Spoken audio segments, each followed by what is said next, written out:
Hey there, Chuck here, Corner Store Card Collector, back with another video. For those of you who have been watching my channel over the last several weeks or maybe several months, you will notice that I'm starting to put together a series called A Peek Into My Collection, where I highlight different segments of my collection.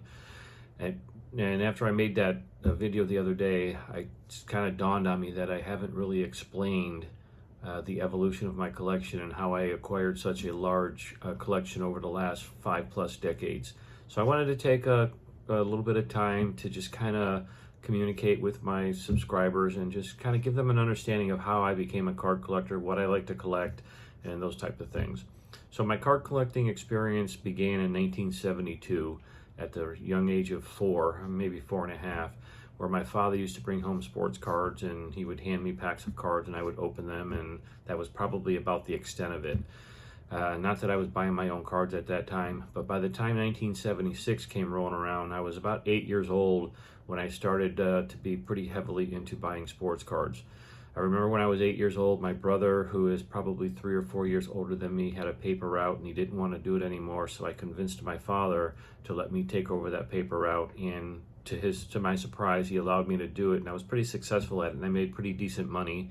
And back then in the mid-1970s, sports cards were not more than maybe a dime or 15 cents a pack, so they weren't very expensive to purchase. So anyways, in 1976 is the defined date of when I became a sports collector or a sports card collector. So from 1976 all the way through to 1984, I was pretty heavily into buying football cards. At that time, I was a set collector, I guess you call it, where I would basically buy the sports cards, I would open up the packs, I would flip them over, I would put them in numerical order, and then once I hit all cards in that set or that series, then I was finished for that year. And I did that all the way through 1974, and I only collected football cards. However, during the mid to late 1970s, I also collected some hockey cards.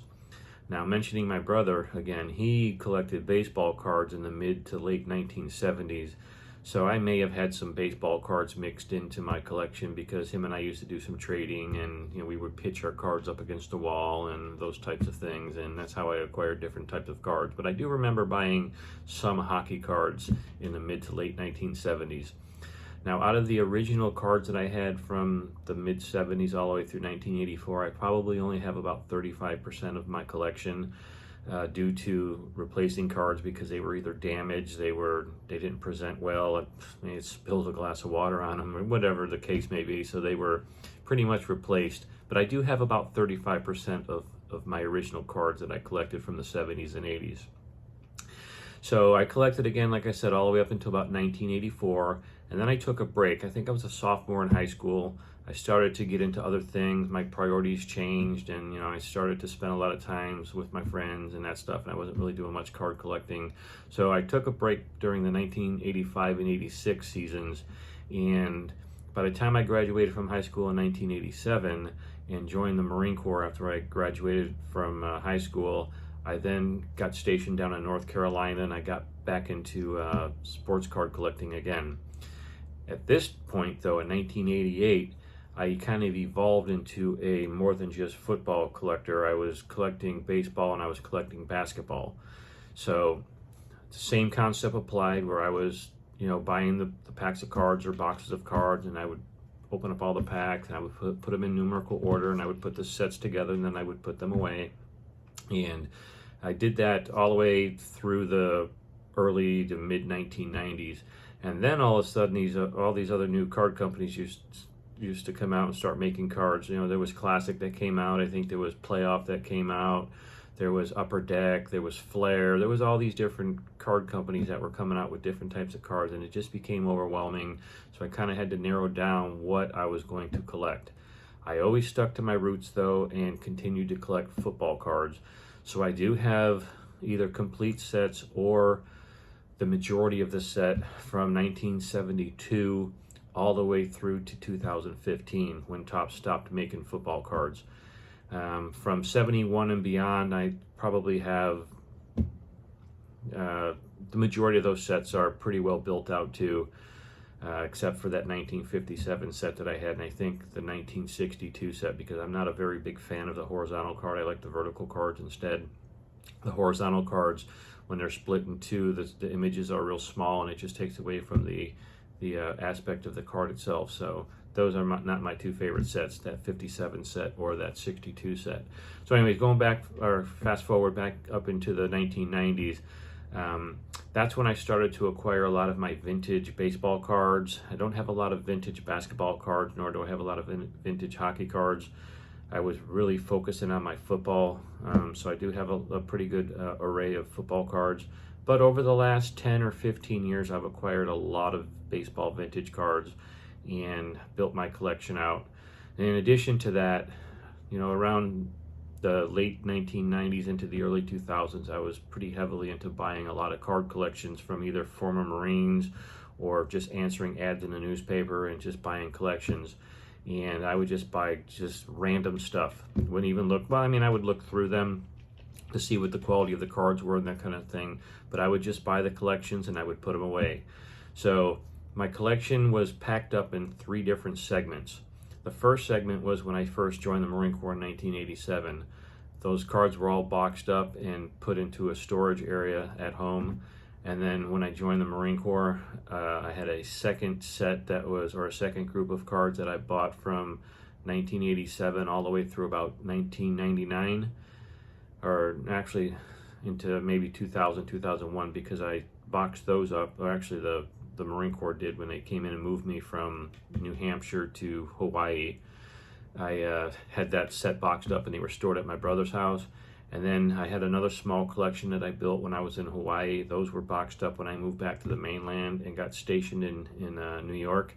And then finally, when I retired in 2010, I took those 4 segments of those collections and put them together. And it took me about 12 years to go through about 3.5 million cards and put everything in order. I separated everything by manufacturer, by the different types of sets. And like I said, it took me about 12 years to do that. I'm still working on the last couple of manufacturers. I think I still have like Proline and Pro Set and Playoff, and there might be one or other ones that I'm still working on. And those cards were like the early to mid 1990s. So I do have an array of different types of cards. My plan is to continue on with my football sets. I think I'm on 1958, so I'm going to continue on to 2015. Then I'll transition into my baseball sets. And then after that, I'll transition into my basketball sets. And then finally, I'll transition into my hockey sets. And then I have a lot of odds and ends in my collection that I'm going to highlight too once I get through all my sets. So I appreciate you guys watching. I appreciate the support that you guys are giving my channel. If you have any questions, comments, or anything you want to add to this video, please put it down in the chat box below, and I can address any kind of questions that you have. But yeah, like I said, I've been collecting cards for 51 years, and I do have a very, very large collection. I will say that since COVID, or since the pandemic started, it kind of reunited me with my collection. I went through everything, and I'm still doing the same. I'm still doing it now. But what I'm trying to do is I'm trying to find all of my gradable cards, and I'm sending them into PSA. And so far, I'm doing pretty well. I think I just hit my 1,200th graded card. I have 100 cards up there right now. So I have about 1,200 graded cards, and out of that, I think I got about 170 PSA 10s of all different kinds, different types of cards. And I'm only sending in, you know, key cards, key rookies, second-year cards, star cards, and the plan is, I mean, I'm hoping for them to get 10, so I'm not sending in something that is going to get a 6 or a 7. I'm hoping they're going to get 10. You know, some come back 8 or 9. Some come back as duds, just because I may have missed something. But my plan is to, you know, when they go to PSA, I'm hoping that they get at least a 10. If not, they come back as a 9. So my collection is doing really well. I'm trying to round it out and convert everything into a PSA type collection. So I'm doing very well with that, and I'll keep you guys posted as you guys see my reveal videos. You'll see the types of cards that I'm sending in. So again, like I said, I appreciate you guys watching. I appreciate you supporting my channel, and we'll talk to you on the next video. All right, thanks for watching. Bye.